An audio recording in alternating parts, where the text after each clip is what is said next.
Hey guys, I'm gonna make a quick little video here, and I'm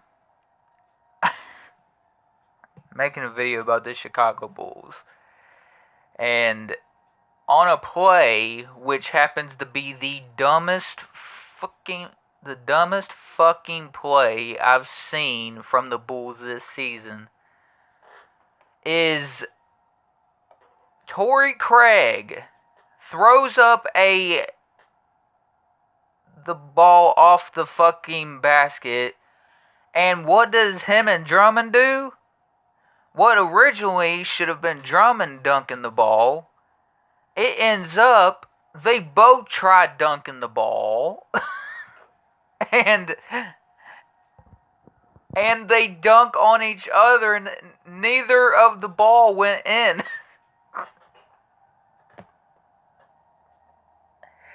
That is the Chicago Bulls 2024 season in a nutshell.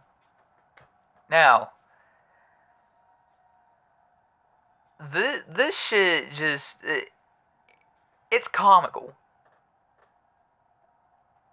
It's comical. Now, the reason I did that towards my mouth because I got a tooth there that broke off one of my fillings.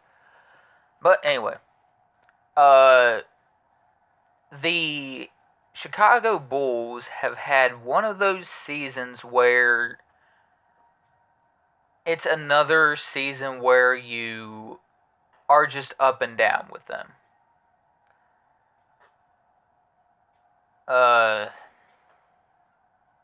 Going into this game, I had a feeling we were going to lose because, it's Tom Thibodeau.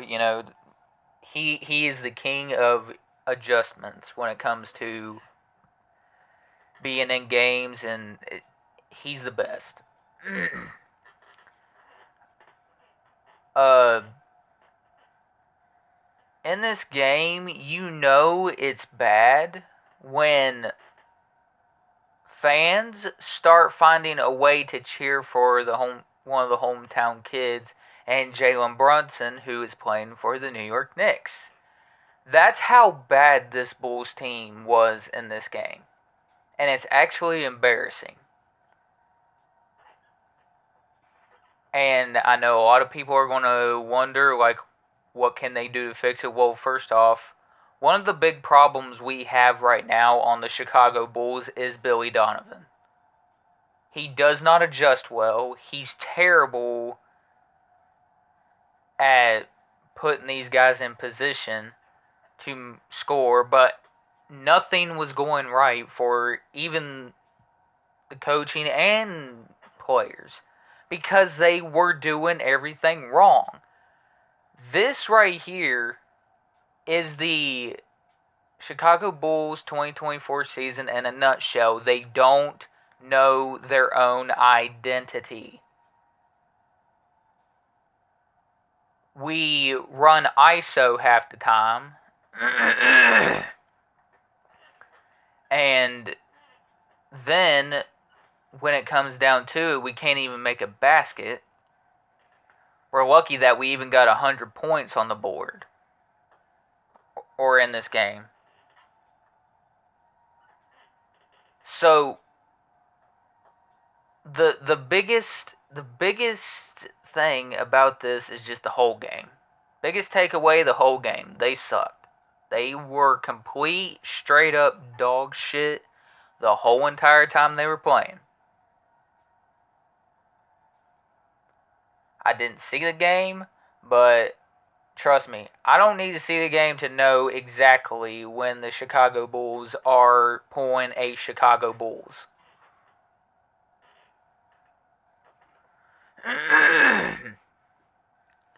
And the thing that worries me is that we still have 2 more years. 2 more years with Billy Donovan. Now, he's not the only problem on this. He's not the scapegoat of this whole thing. The Chicago Bulls players are out there playing. They should be able to put themselves in good positions to win. But Billy Donovan ain't innocent and all of that, and neither is the players. But this also goes to ownership, which is Jerry Deerdorf. Let me know if I got that right. Jerry Deerdorf. Uh, he does not, and I repeat, this man does not hire quality good coaches. He always hires ones like Billy Donovan, who's barely had, keep in mind, barely had a playoff appearance. Their last playoff appearance, I believe, was 2022. Or 2021, 2022, something like that. We're now in 2024, and we can't even get out of a play-in game, which will be in after the season's over, which I believe the season ends on Wednesday. Or not Wednesday, next Wednesday, or at some point.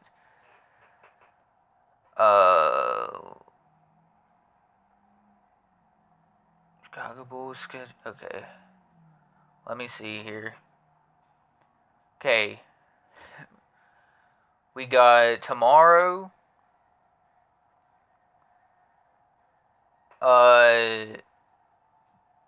April 12th and April 14th. April 14th on Sunday.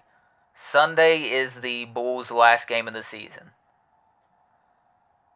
But I can guarantee you right now, the way they're playing, if they played anything like they did in the atrocity that they played in versus New York, and not taking away anything from New York, congratulations, you guys came in and kicked our ass. Absolutely kicked our fucking ass. And also congratulations to the Magic, who had ended, I believe, a 16-year drought of not being able to sweep Chicago. So they were able to sweep us this season. Congratulations to them, because they are a really fun team. They are actually one of my dark horses, or is a dark horse for me as a playoff team, because I love the underdog stories and stuff. Yeah. But anyway, if I had to describe this whole Chicago Bulls 2024 season, it would be this. Very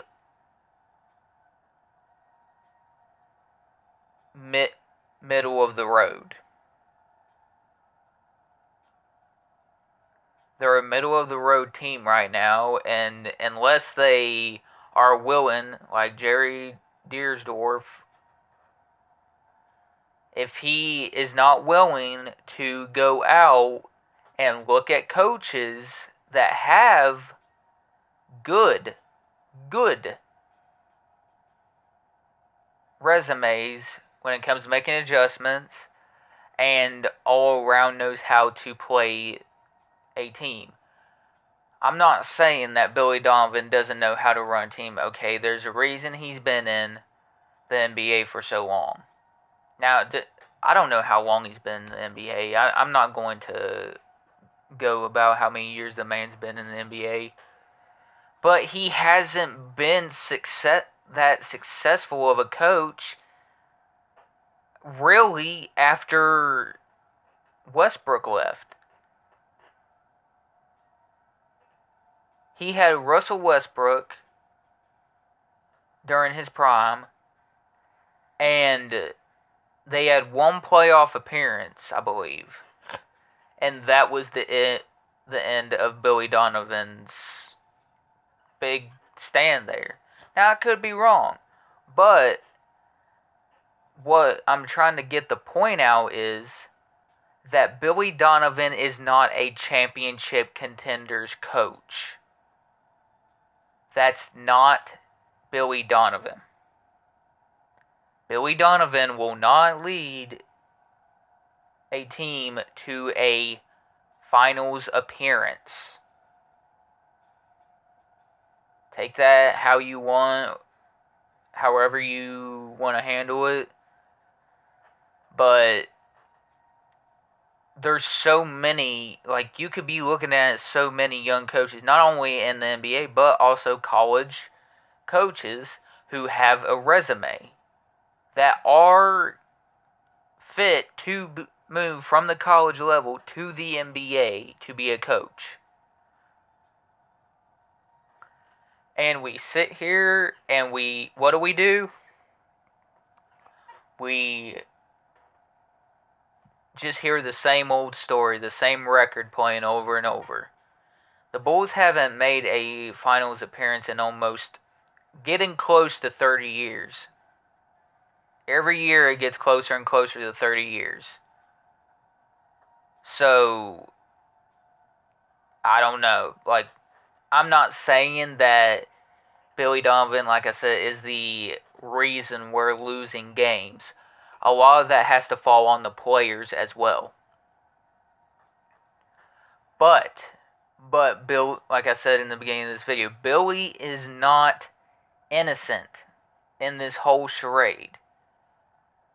He does not, you can just tell he does not have the team's confidence at all.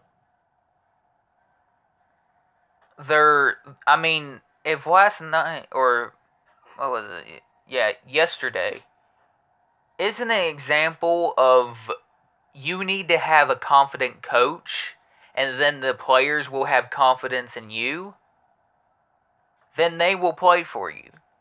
But I seriously think that one of the biggest reasons where we are now, he's not the only reason, is Billy Donovan.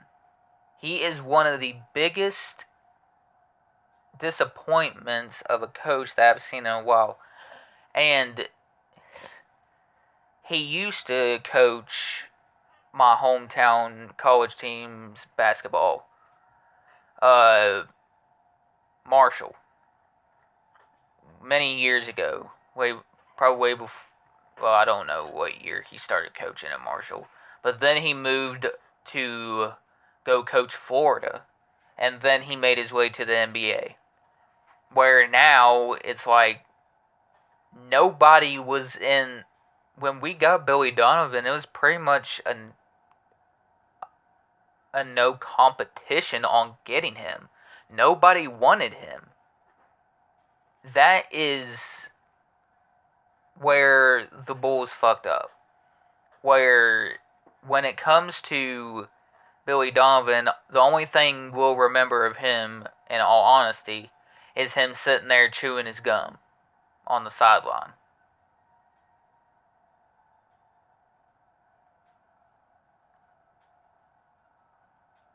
But the play, the absolute dumb freaking play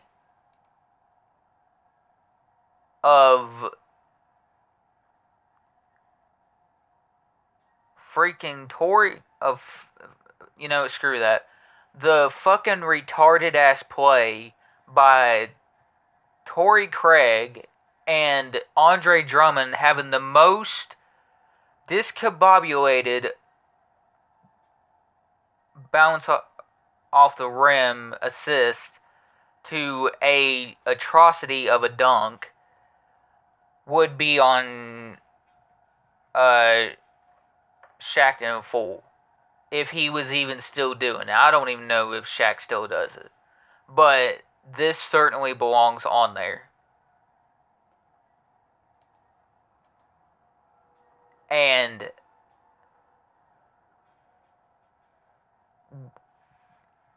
where the I'm really just stunned. I'm at shock about how fucking pathetic this dunk actually looked. Number one, why are you throwing it up so freaking early like that? More than likely, it looked like he was going to miss the dunk anyway. It looked like he was going to miss dunk, so it was still been a fail. But why did you jump like that? I know why you did it, but this right here, when you throw it up like that to bounce it off the backboard on purpose so the other player can get it, that was originally supposed to be Drummond who went up and got it. But they decided to do their best 2K NBA impression and just wanted to bounce it off the damn thing, see what they can do. You've been playing too much park, Craig. Too much park, Torrey Craig. You need that. That's been patched. That's been patched, my friend.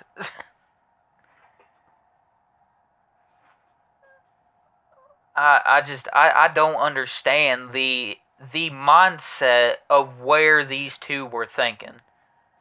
I know Drummond more than likely was going up for the dunk because he thought it was for him until he saw Craig go up for it.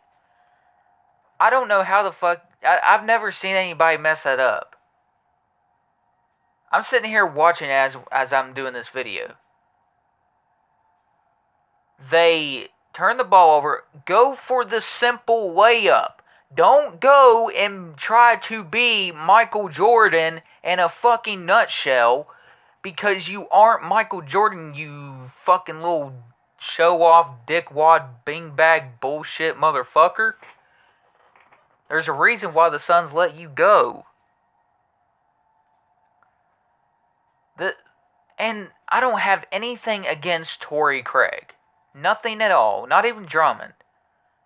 I think they, above all else, it's been an okay season for them. I say okay because that's what it's just been, okay. But there is absolutely no reason you should be throwing it off the backboard and trying to dunk it, which more than likely would have turned into a personal foul, because that's what the NBA does today.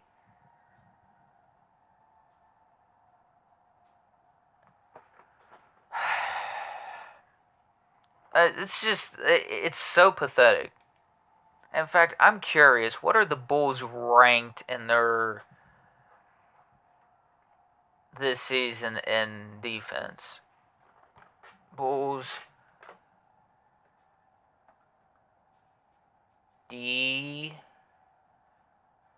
defensive ranking. The Bulls are 15th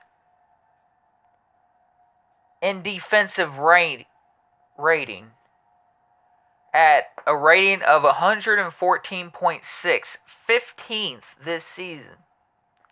Now I'm very curious.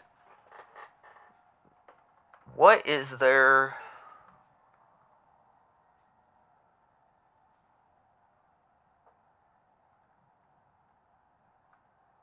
offense?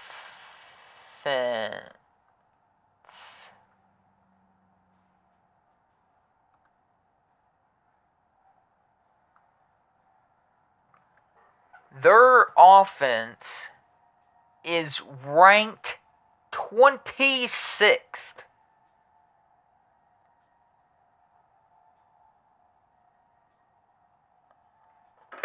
The Chicago Bulls stand after 7 games in major offensive categories, making their struggles even more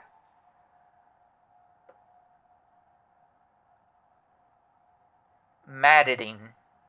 They lead the NBA in ball security. They have attacked the point and offensive rebounded better than last season. Offensive rating is 106.2. 26th. Net rating minus minus 8.8. 28th in turnovers a game.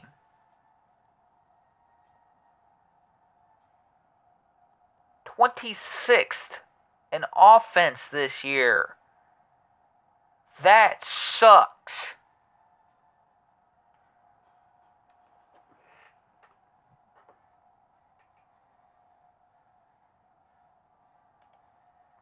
What is...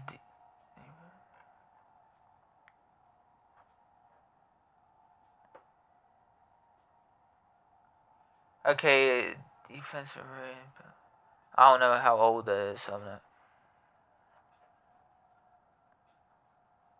But yeah, it's just... It's so freaking... It's just bad, man. I'm really wondering... What? I did not... Stop, you fucking shitbag.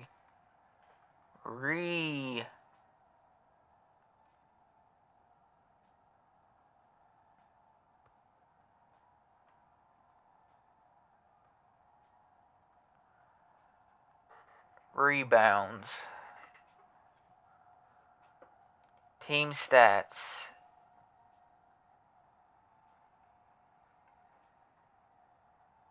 Wow. It doesn't say it on here. Of course it doesn't. But anyway, yeah, 26th in offense or defense, something like that.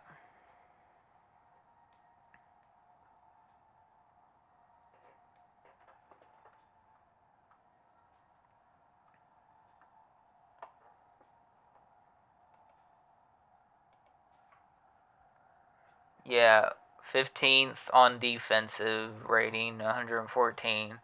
But our offense is ranked 26th. That is completely inexcusable of how they've been playing. So, until Billy Donovan's gone, and of course there'll be some more changes to come, I can wish, but I just don't see it happening. I don't see it happening. I don't see them ever adjusting. This is what old man Jerry does. He finds a coach, and once he gets them, because I don't think I need to bring up Jim Boykin, and everybody knows how that went. See how long Jerry kept him, and now guess what? They're going to keep Billy just as long because that's what the Chicago Bulls team has been known to do for years now.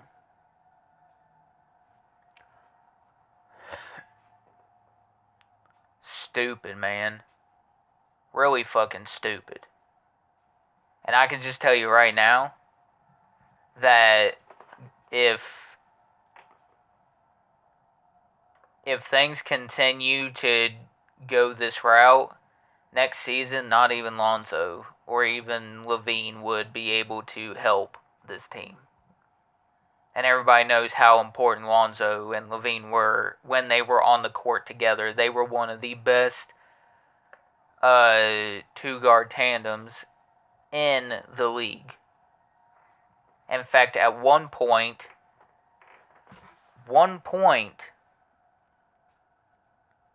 they were first for a majority of the month. But if this team continues to shit the bed like they've been doing, next season does not look too promising. And I'll continue saying it doesn't look promising until they actually fix their shit. It's like with when people would be wondering why, when I was watching the Steelers, when I made a sign that said fire Mike Tomlin.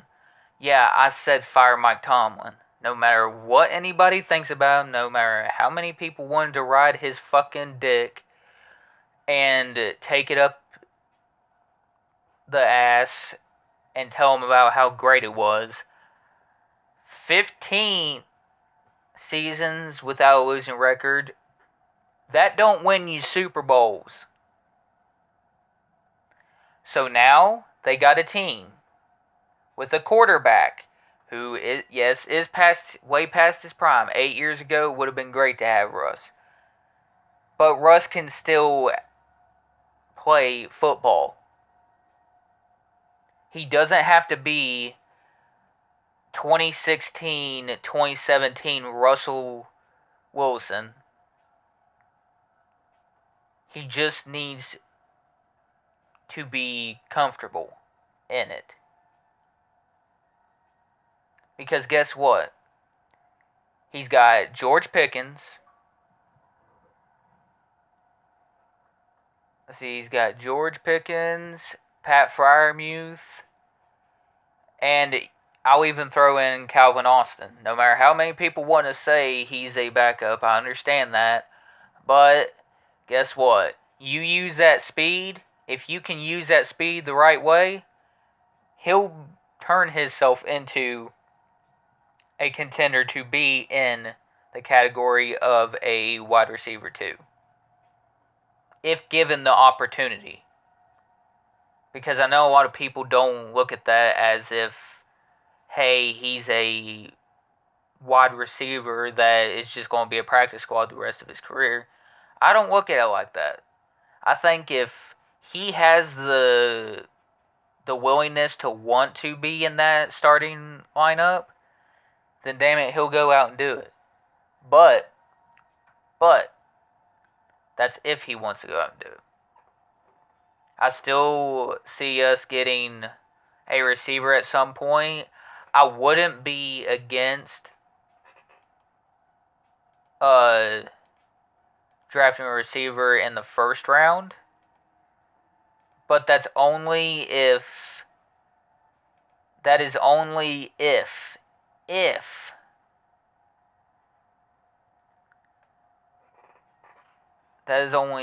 we don't have anything on the board that we were wanting to begin with.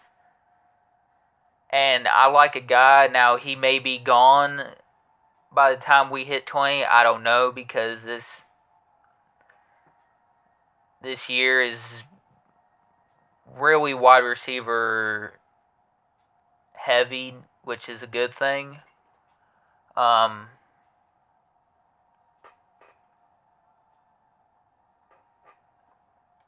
But yeah.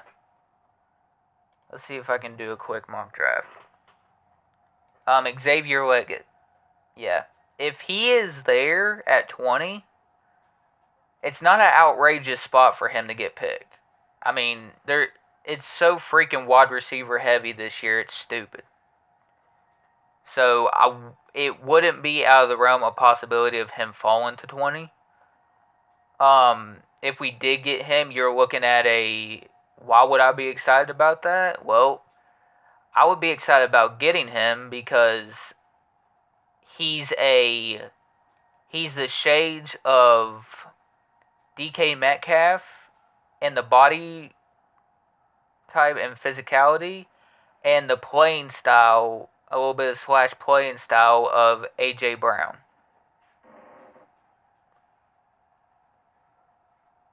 So, yeah. I'm going to try to do my mock draft right now. Right now I got pick 20. I want us to draft Jackson Powers Johnson because he has been dropping down the board. And all I have to say is if he's here on this board by the time I pick at 20, he's there. I'm going to go with the one pick that I do want, but I'll also say this. I don't think I would be against going cornerback in round one because we have had visits with, or had pre-draft visits come in, like Nate Wiggins out of Clemson. He's somebody I really enjoyed. Okay. Now, my next pick, I am going to go with, let's see, who do we have here? Oh wait, I'm going to go tackle. I'm going to go Karen Emagadi. I may have just botched that name, and I'm sorry. But yeah, we'll go with him out of Yale.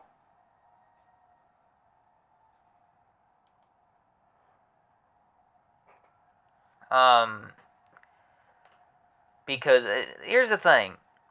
A lot of people will wonder why I went Jackson Powers Johnson with the 20th pick. Well, we need a center.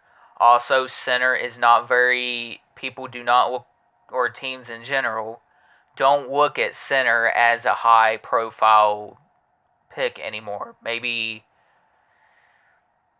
5, 6, 7 years ago, maybe even longer than that, it would have been higher.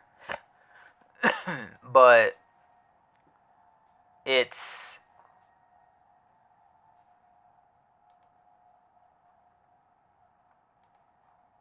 looking more and more like, hey,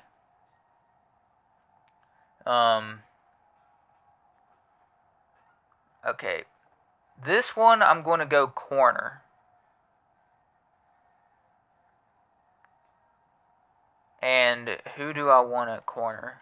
Let's see. I'm going to go with Kalen King out of Penn State.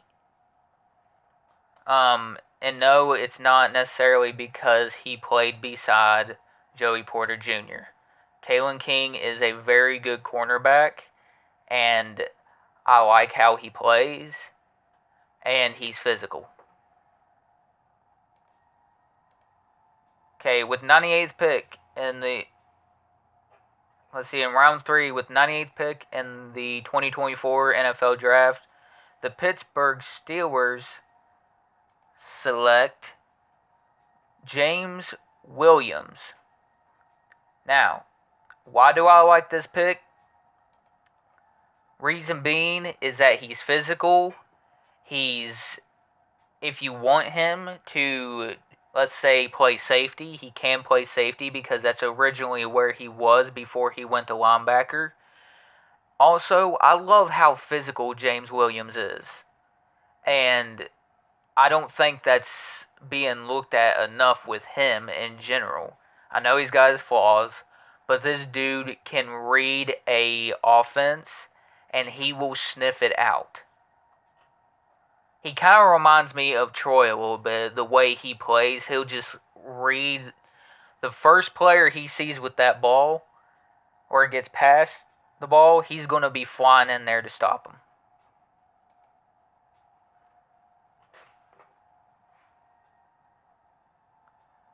And that's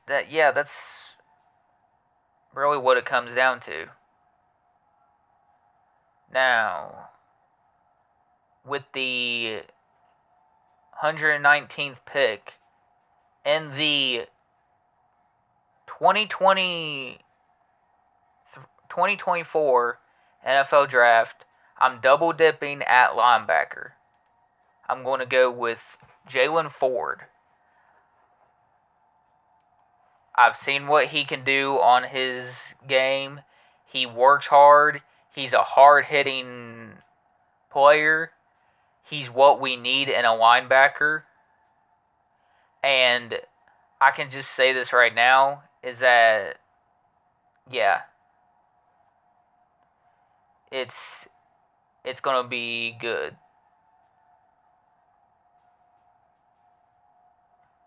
I hope I'll be able to finish this all in the video.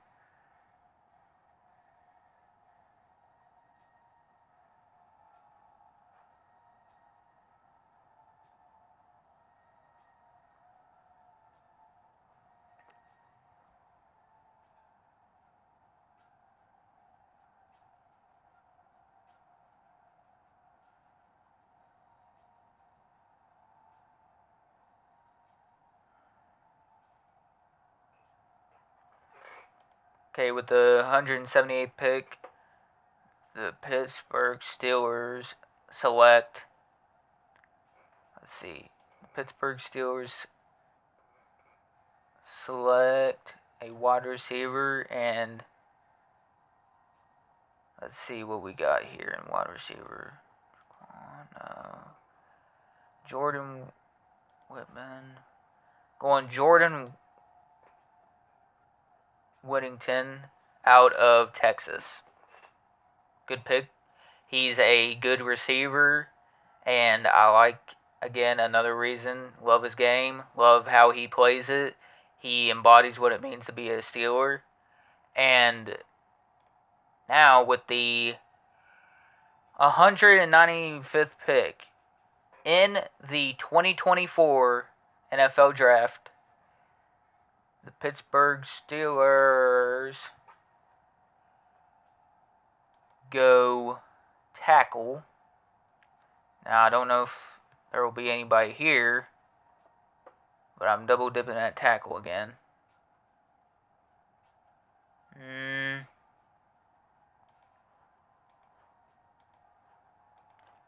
It's not really anything here. Let's see what we can get here.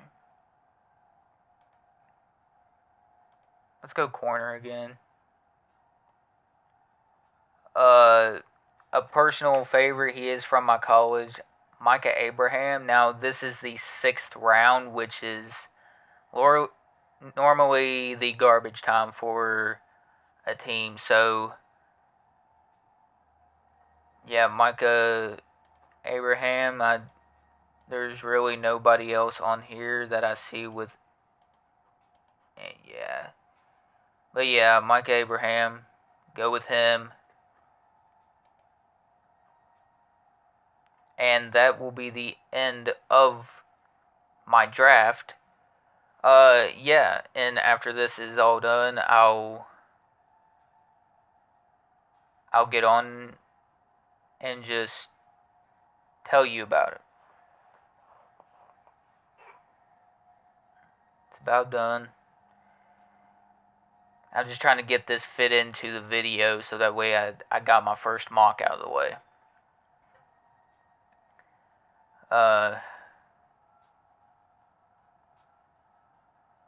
From now on, I'm going to switch it to fucking fast because this shit takes forever.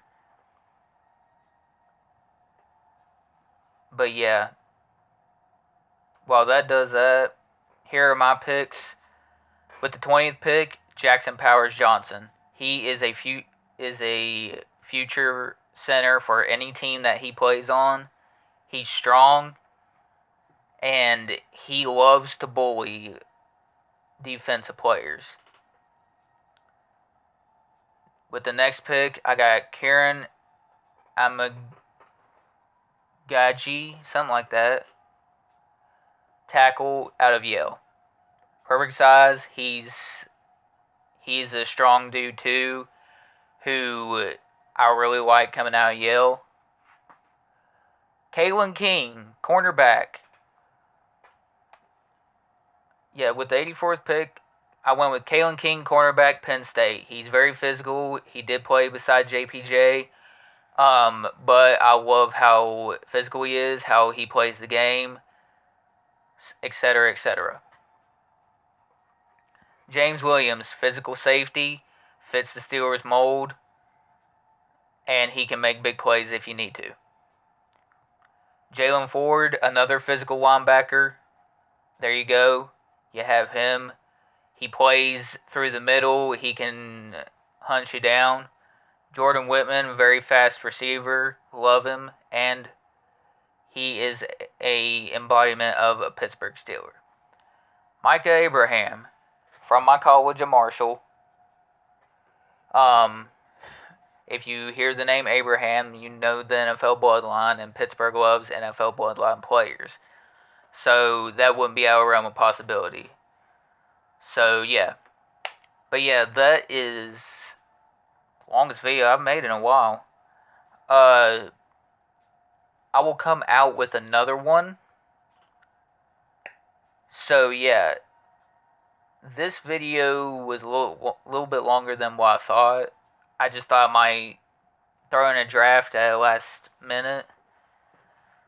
So, yeah, I really hope you all enjoy these, because if you do, I will do even more, and more than likely, I'm going to do even more anyway. So, keep an eye out for the videos. Make sure, always, always the goal: like, comment, and subscribe. So, yeah, this is, in my opinion, a very underrated draft. I know some people won't like that I double dipped at linebacker, but you can never have too much depth at that linebacker position or any good players. So that's what I went for.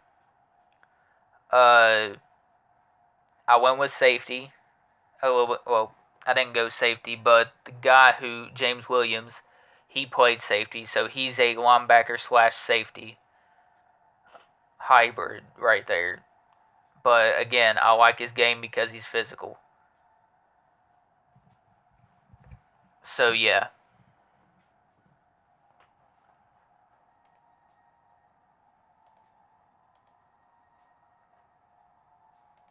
Uh, 6 foot, 204 pounds.